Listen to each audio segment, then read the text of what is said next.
As soon as the servant begins Allahu Akbar, when he says Allahu Akbar, the raise, when a person raises his hand to pray, just like if you were arrested, what does a person do? He puts his hand up, he surrenders. And then now you're surrendering to your Creator.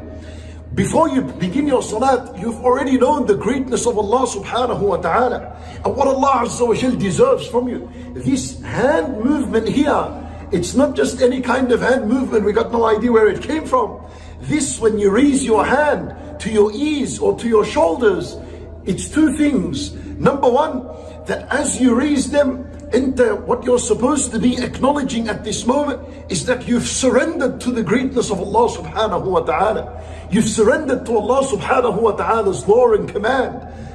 And this is one of the forms that you've surrendered for, which is a salat. Allah told you pray at this time, you raised your hand and you said Allahu Akbar, and you began your salat. The other meaning for it is that as you begin into this movement here, symbolizes that you threw the worldly life behind you.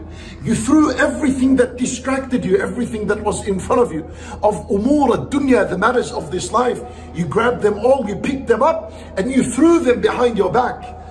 And you said, Allahu Akbar. Allah is greater than any distraction in life, greater than my work that would have distracted me from a salat, greater than my wealth, greater than my children, greater than anything that you're doing and you're preoccupied in life.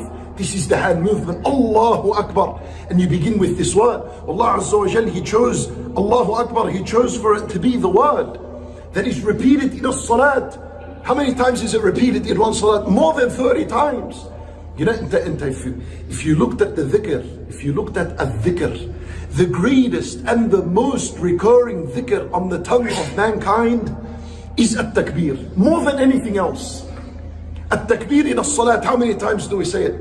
At-takbir in al-adhan, at-takbir is in al-iqama. After you finish as-salat, Allahu Akbar, Allahu Akbar, Allahu Akbar 33 times. Before you sleep, you're supposed to say Allahu Akbar 33 times, 34 times. At-takbir is everywhere. Pretty much at the end of the day, without you realizing you've said Allahu Akbar more than 300-400 times. Allahu Akbar. When you've said it 400 times in the day, and its meaning hasn't penetrated the heart yet. If it did penetrate the heart, then you're supposed to live Allahu Akbar. Allah is greater than everything.